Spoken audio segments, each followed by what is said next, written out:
Isinayong harapin din ni Vice President Sara Duterte ang kasong sedisyon dahil sa mga naging pahayag niya laban kina Pangulo Ferdinand R. Marcos Jr. Si Alvin Baltazar ng Radyo Pilipinas sa Balitang Pambansa. Ipatutupad na ng gobyerno ang legal na hakbang sa pagsasampa ng kaukulang kaso laban kay Vice Presidente Sara Duterte sakalit hindi ito sumipot at tumagon sa ipadadala dito sa PINA. Sa pulong balitaan sa Malacanang, sinabi ni NBI Director Jaime Santiago na 5 araw ang ipinagkaloob na pagkakataon para sa Vice Presidente upang humarap sa NBI at tumugon sa ipadadalang sa PINA sa kanya.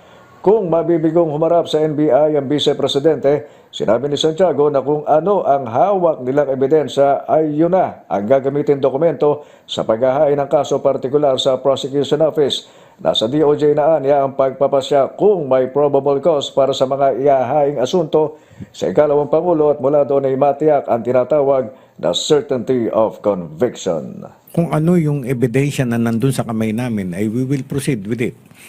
Ipapile namin yung, kung merong dapat ipile na kaso, ipapile na po namin yun. At remember, pag pinail ng investigating office like NBI, ipapile po yan sa prosecution office. Sa kabilang dako, hindi umano imposibleng maharap din sa kasong sedisyon ng Vice Presidente matapos ang mga naging pahayag nito sa mga nakaraan laban kay Pangulong Ferdinand R. Marcos Jr. Sinabi ni DOJ Undersecretary Jesse Andres na batay sa kanilang inisyal na pag-aaral, may posibilidad na maaaring makasuhan din ang pangalawang Pangulo na sedition. Bukod dito, sabi ni Andres, hindi nila inaalis ang pagsasampa ng iba pang kasong kriminal sa pangalawang Pangulo na mas mabigat pa sa sedition.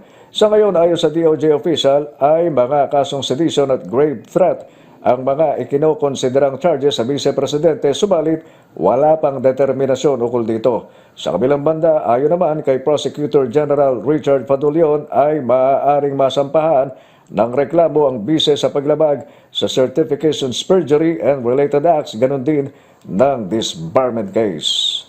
Sedition is a possibility. We are not closing our eyes on other possible criminal offenses even graver than sedition. Possibly disbarment case if there are grounds. So, yan po ay pinag-aaralan ngayon. Ipinauubaya na ng DOJ sa tanggapan ng Ombudsman ang pagpapasya kung nararapat bang suspendihin muna ang pangalawang Pangulo sa kanyang tungkulin bilang Vice Presidente at ito'y habang may investigasyong ginagawa laban sa kanyang naging pagbabanta sa first couple at sa House Speaker. Mula sa Malacanang, Alvin Baltazar ng Radyo Pilipinas para sa Balitang Pambansa.